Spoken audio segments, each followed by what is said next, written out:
Wings of Fire, an autobiography, APJ Abdul Kalam with Arun Tiwari. Creation. The SLV-3 project had been formulated in such a way that the major technology work centers, both at VSSC and at SHAR, could handle propellant production, rocket motor testing, and launch of any large diameter rocket. As participants in the SLV-3 project, we set three milestones for ourselves. Development and flight qualification of all subsystems through sounding rockets by 1975, suborbital flights by 1976, and the final orbital flight in 1978. The work tempo had picked up now and the atmosphere was charged with excitement. Wherever I went, our teams had something interesting to show me. A large number of things were being done for the first time in the country, and the ground level technicians had no prior exposure to this kind of work. I saw new performance dimensions growing among my team members. Performance dimensions are factors that lead to creation.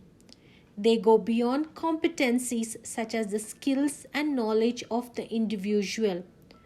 Performance dimensions are broader and deeper than what a person must know and be able to do in order to function well in his or her job. They include attitudes, values, and character traits. They exist at various levels of the human personality. At the behavioral level, at the outermost ring of the tree, we can observe skills and measure knowledge. Social roles and self-image dimensions are found at the intermediate level. Motives and traits exist at the innermost or core level.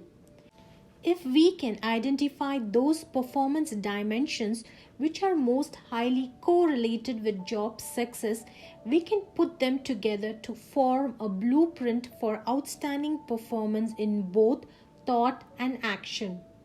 Although SLV-3 was still in the future, its subsystems were being completed. In June 1974, we used the Centaur sounding rocket launch to test some of our critical systems. A scaled-down heat shield of SLV, rate gyro unit, and vehicle attitude programmer were integrated into the Centaur rocket. The three systems involved wide-ranging expertise, composite materials, control engineering, and software, none of them ever having been tried before in the country. The test was a complete success. Until then, the Indian space program had not gone beyond sounding rockets, and even knowledgeable people were not ready to see and acknowledge its efforts as anything more serious than fiddling around with meteorological instruments. For the first time, we inspired the confidence of the nation. Prime Minister Indira Gandhi told Parliament on 24 July 1974 the development and fabrication of relevant technologies, subsystems and hardware to make India's first satellite launch vehicle are progressing satisfactorily. A number of industries are engaged in the fabrication of components. The first orbital flight by India is scheduled to take place in 1978. Like any other act of creation, the creation of the SLV-3 also had its painful moments. One day, when my team and I were totally engrossed in the preparation of the static test of the first stage motor, the news of a death in a family reached me. My brother-in-law and mentor, Janab Ahmad Jalaluddin, was no more. For a couple of minutes, I was immobilized. I could not think, could not feel anything, and I could focus on my surroundings once more and attempted to participate in the work. I found myself talking incoherently, and then I realized that with Jalaluddin, a part of me had passed away too.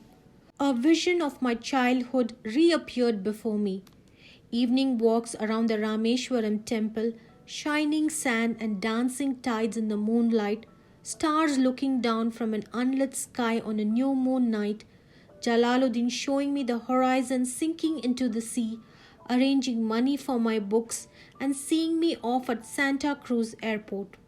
I felt that I had been thrown into a whirlpool of time and space.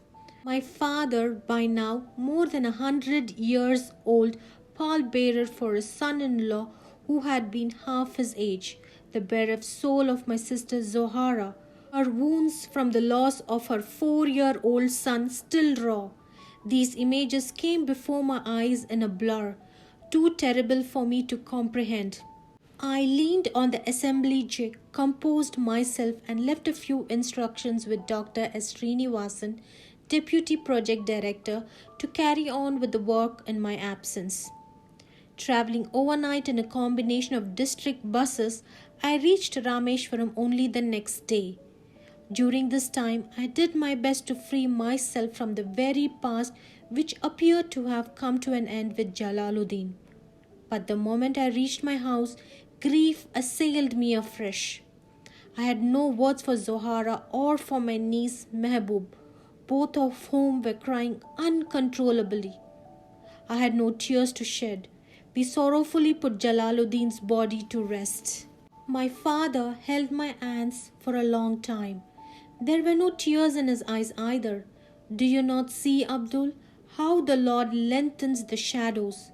Had it been his will, he could have made them constant. But he makes the sun their guide. Little by little, he shortens them.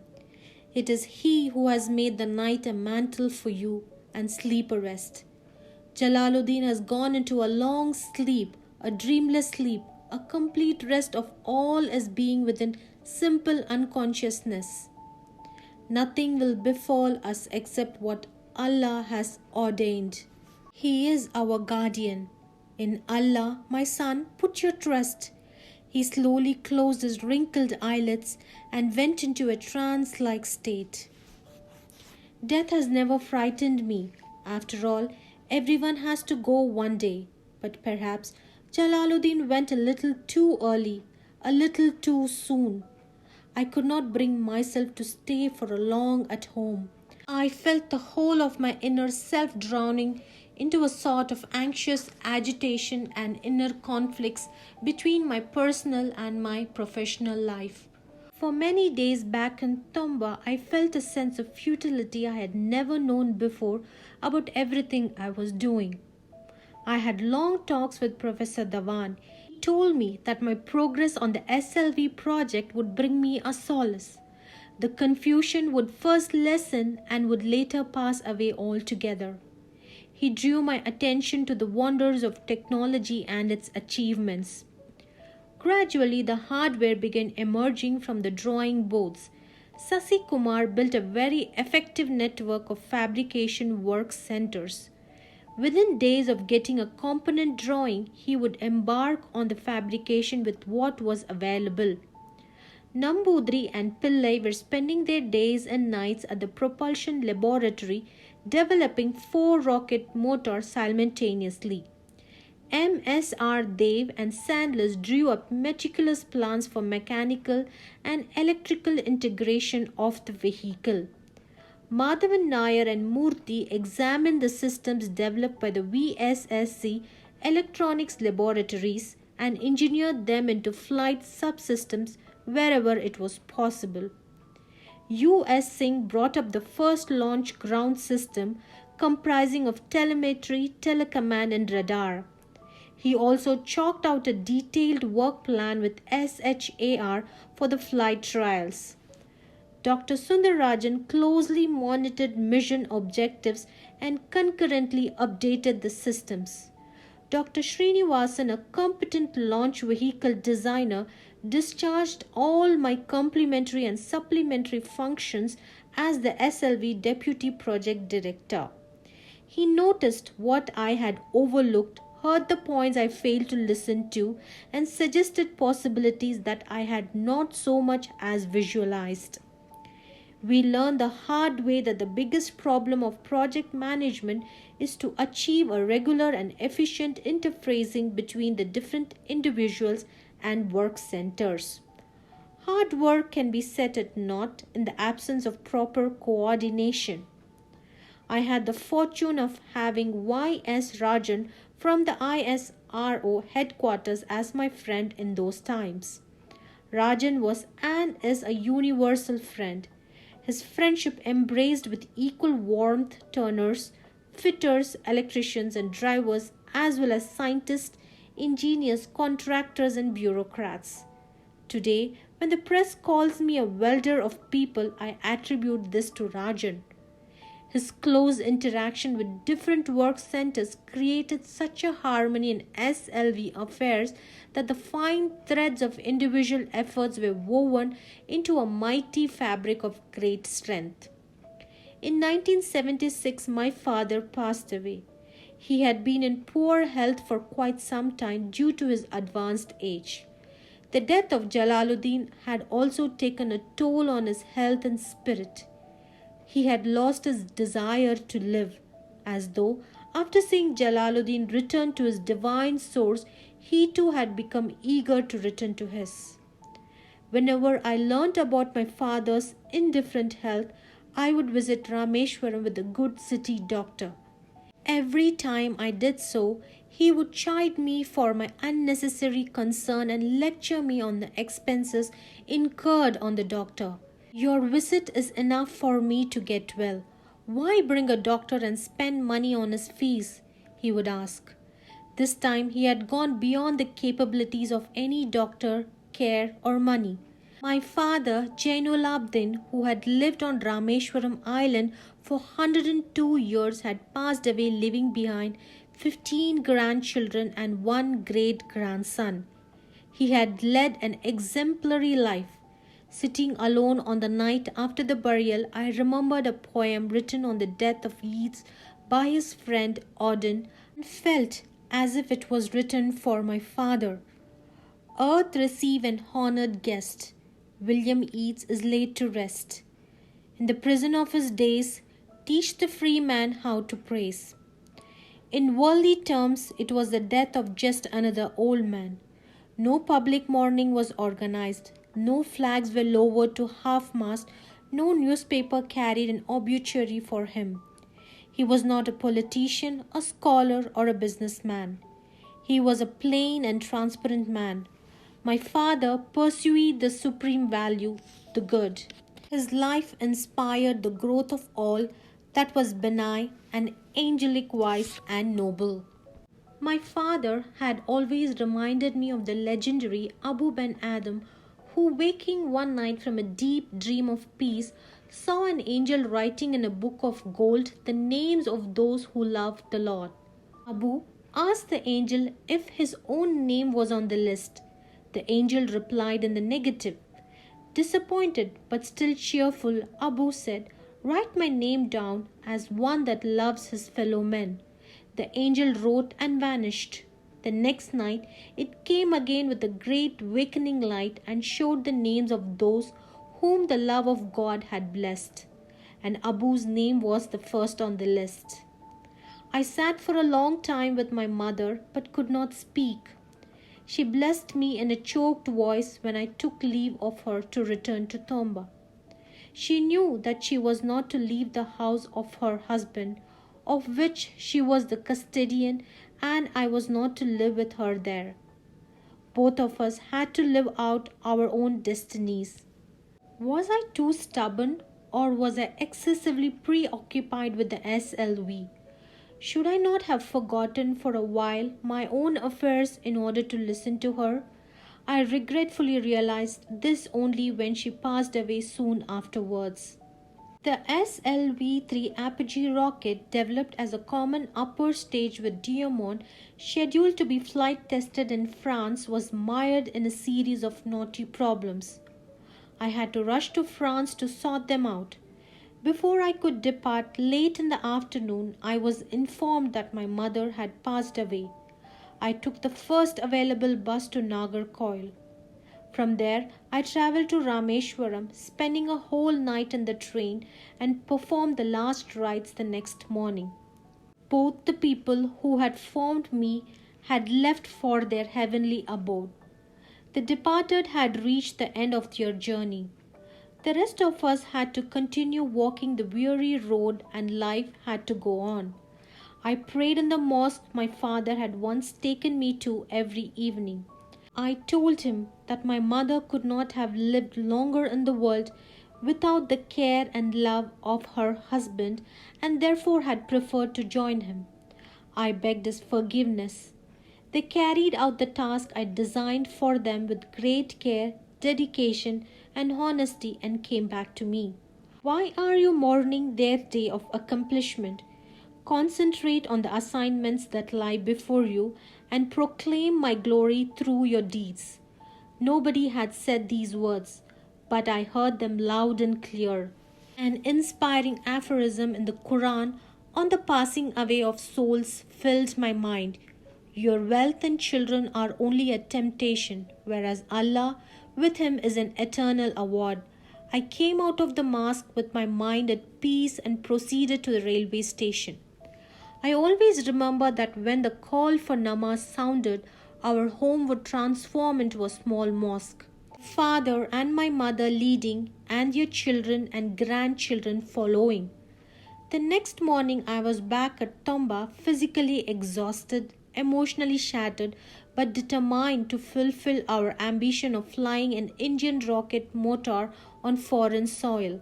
On my return from France, after successfully testing the SLV-3 Apogee motor, Dr. Brahm Prakash informed me one day about the arrival of Werner von Braun. Everybody working in rocketry knows of von Braun, who made the lethal V-2 missiles that devastated London in the Second World War. In the final stages of the war, von Braun was captured by the Allied forces. As a tribute to his genius, von Braun was given a top position in the rocketry program at NASA. Working for the US Army, von Braun produced the landmark Jupiter missile, which was the first IRBM with a 3,000 kilometer range. When I was asked by Dr. Brahm Prakash to receive von Braun at Madras and escort him to Tamba, I was naturally excited. V-2 missile, an abbreviation of the German word Swagetungswaffe, was by far the greatest single achievement in the history of rockets and missiles. It was the culmination of the efforts made by von Braun and his team in the VFR, Society for Space Flight, in the 1920s. What had begun as a civilian effort soon became an official army one, and von Braun became the technical director of the German Missile Laboratory at Kummersdorf. The first V-2 missile was first tested unsuccessfully in June 1942. It toppled over on its side and exploded. But on 16 August 1942, it became the first missile to exceed the speed of sound. Under the supervision of von Braun, more than 10,000 V-2 missiles were produced between April and October 1944 at the gigantic underground production unit near Nordhausen in Germany. That I would be traveling with this man, a scientist, a designer, a production engineer, an administrator, a technology manager, all rolled into one. What more could I have asked for? We flew in an Avro aircraft which took around 90 minutes from Madras to Trivandrum. Von Braun asked me about our work and listened as if he was just another student of rocketry. I never expected the father of modern rocketry to be so humble, receptive, and encouraging. He made me feel comfortable right through the flight. It was hard to imagine that I was talking to a giant of missile systems, as he was so self-effacing.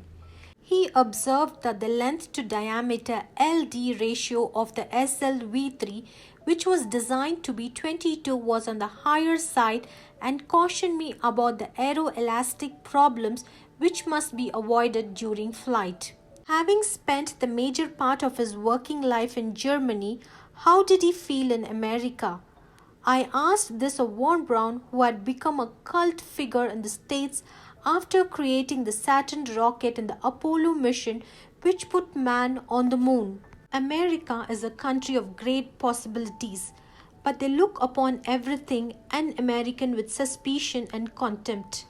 They suffer from a deep-rooted NIH, not invented here, complex and look down on alien technologies. If you want to do anything in rocketry, do it yourself, Von Braun advised me. He commented SLV-3 is a genuine Indian design and you may be having your own troubles.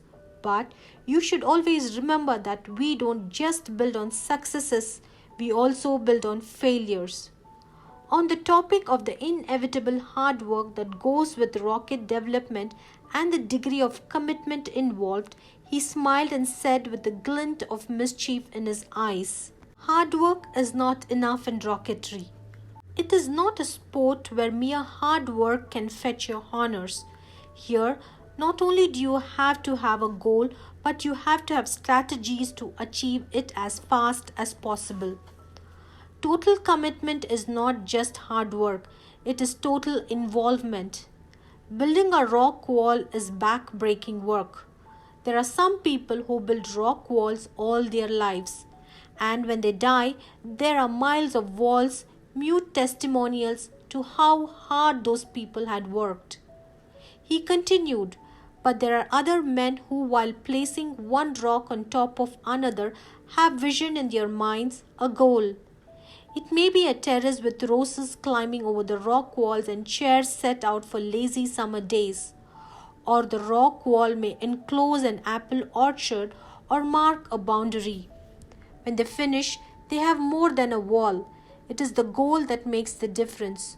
Do not make rocketry your profession, your livelihood. Make it your religion, your mission." Did I see something of Professor Vikram Sarabhai in Von Braun? It made me happy to think so. With 3 deaths in the family in as many successive years, I needed total commitment to my work in order to keep performing. I wanted to throw all my being into the creation of the SLV. I felt as if I had discovered the path I was meant to follow, God's mission for me and my purpose on His earth. During this period, it was as though I had pushed a hold button. No badminton in the evenings, no more weekends or holidays, no family, no relations, not even any friends outside the SLV circle. To succeed in your mission, you must have single-minded devotion to your goal. Individuals like myself are often called workaholics. I question this term because that implies a pathological condition or an illness. If I do that which I desire more than anything else in the world and which makes me happy, such work can never be an aberration. Words from the 26th Psalm come to mind while I work. "Examine me, O Lord, and prove me." Total commitment is a crucial quality for those who want to reach the very top of their profession. The desire to work at optimum capacity leaves hardly any room for anything else. I have had people with me who would scoff at the 40 hours a week job they were being paid for.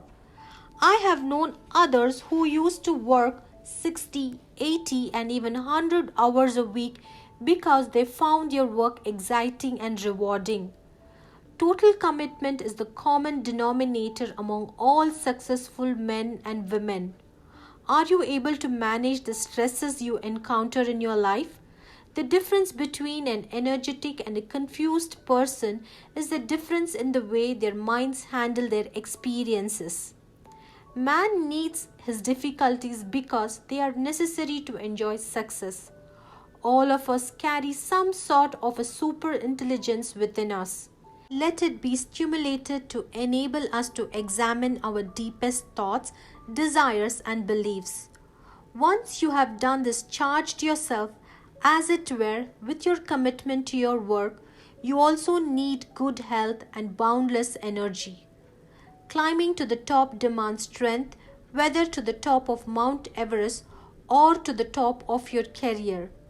People are born with different energy reserves, and the one who tires first and burns out easily will do well to reorganize his or her life at the earliest. In 1979, a 6-member team was preparing the flight version of a complex second-stage control system for a static test and evaluation. The team was in countdown mode at T 15 minutes before the test. One of the 12 valves did not respond during the checkout. Anxiety drove the members of the team to the test site to look into the problem. Suddenly, the oxidizer tank filled with red fuming nitric acid RFNA burst, causing severe acid burns to the team members. It was a very traumatic experience to see the suffering of the injured. Hurup and I rushed to the Trivandrum Medical College Hospital and begged to have our colleagues admitted as 6 beds were not available in the hospital at that point of time. Sivaramakrishnan Nair was one among the 6 persons injured. The acid had burnt his body at a number of places. By the time we got a bed in the hospital, he was in severe pain. I kept vigil at his bedside. Around 3 o'clock in the morning, Sivaramakrishnan regained consciousness. His first words expressed regret over the mishap and assured me that he would make up the slippage in schedules caused by the accident. His sincerity and optimism, even in the midst of such severe pain, impressed me deeply. Men like Sivaramakrishnan are a breed apart. They are the strivers, always reaching higher than the last time. And with their social and family life welded to their dream, they find the rewards of their drive overwhelming the inherent joy of being in flow. This event greatly enhanced my confidence in my team, a team that would stand like a rock in success and failure. I have used the word flow at many places without really elaborating its meaning. What is this flow? And what are these joys? I could call them moments of magic. I see an analogy between these moments and the high that you experience when you play badminton or go jogging. Flow is a sensation we experience when we act with total involvement. During flow, action follows action according to an internal logic that seems to need no conscious intervention on the part of the worker. There is no hurry. There are no distracting demands on one's attention. The past and the future disappear. So does the distinction between self and the activity. We had all come under the current of the SLV flow. Although we were working very hard, we were very relaxed, energetic and fresh. How did it happen? Who had created this flow? Perhaps it was the meaningful organization of the purposes we sought to achieve. We would identify the broadest possible purpose level and then work towards developing a feasible target solution from a variety of alternatives. It was this working backwards to develop a creative change in the problem solution that used to put us in flow. When the SLV3 hardware started emerging, our ability to concentrate increased markedly. I felt a tremendous surge of confidence, in complete control over myself and over the SLV3 project. Flow is a byproduct of controlled creativity. The first requirement is to work as hard as you can at something that presents a challenge and is approved by your heart. It may not be an overwhelming challenge, but one that stretches you a little, something that makes you realize that you are performing a task better today than you did yesterday or the last time you tried to do it. Another prerequisite for being in flow is the availability of a significant span of uninterrupted time. In my experience, it is difficult to switch into the flow state in less than half an hour. And it is almost impossible if you are bedeviled by interruptions.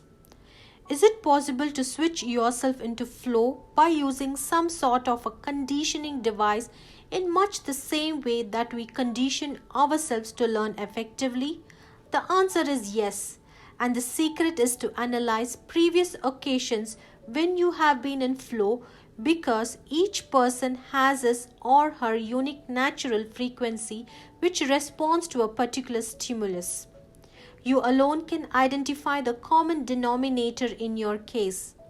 Once you have isolated this common denominator, you can set the stage for flow. I have experienced this state many times, almost every day of the SLV mission. There have been days in the laboratory when I have looked up to find the laboratory empty and realized that it was way past the quitting time. On other days, my team members and I have been so caught up in our work that the lunch hour slipped by without our even being conscious that we were hungry. Analyzing such occasions in retrospect, I find them similar in the sense that this flow was experienced when the project was nearing completion or when the project had reached that phase when all the necessary data had been gathered and we were ready to start summing up the problem, outlining the demands made by conflicting criteria and the various positions presented by the opposing interests, and making our recommendations for action. I also realized that this tended to happen on days that were relatively quiet in the office with no crisis or meetings. Such spells increased steadily in frequency, and the SLV3 dream was finally realized in the middle of 1979. We had scheduled the first experimental flight trial of SLV3 for 10 August 1979. The primary goals of the mission were to realize a fully integrated launch vehicle to evaluate onboard systems like stage motors, guidance and control systems, and electronic subsystems, and to evaluate ground systems like checkout, tracking, telemetry, and the real-time data facilities in launch operations built at the Sriharikota Launch Complex. The 23-meter-long, four-stage SLV rocket weighing 17 tons finally took off elegantly at 0758 hours and immediately started following its programmed trajectory. Stage 1 performed to perfection. There was a smooth transition from this stage to the second stage. We were spellbound to see our hopes flying in the form of the SLV3. Suddenly the spell was broken. Second stage went out of control. Flight was terminated after 317 seconds and the vehicle's remains, including my favorite fourth stage with the payload splashed into the sea 560 km off Sriharikota. The incident caused us profound disappointment. I felt a strange mix of anger and frustration. Suddenly, I felt my legs become so stiff that they ached. The problem was not with my body. Something was happening in my mind. The premature death of my hovercraft Nandi, the abandoning of the RATO, the abortion of the SLV Diamond fourth stage all came alive in a flash like a long-buried phoenix rising from its ashes. Over the years, I had somehow learned to absorb these aborted endeavors, had come to terms with them and pursued fresh dreams. That day, I relived each of those setbacks in my deep despondency. What do you suppose could be the cause of it? Somebody asked me in the blockhouse. I tried to find an answer, but I was too tired to try and think it out and gave up the effort as futile. The launch was conducted in the early morning, preceded by a full night's countdown. Moreover, I had hardly had any sleep in the past week. Completely drained, mentally as well as physically, I went straight to my room and slumped onto the bed. A gentle touch on my shoulder woke me up. It was late in the afternoon, almost approaching evening. I saw Dr. Brahmprakash sitting by my bedside. "What about going for a lunch?" he asked. I was deeply touched by his affection and concern. I found out later that Dr. Brahmprakash had come to my room twice before that but had gone away on finding me asleep. He had waited all the time for me to get up and have lunch with him. I was sad but not alone. The company of Dr. Brahmprakash filled me with a new confidence. He made light conversation during the meal, carefully avoiding the SLV3 but gently providing me solace.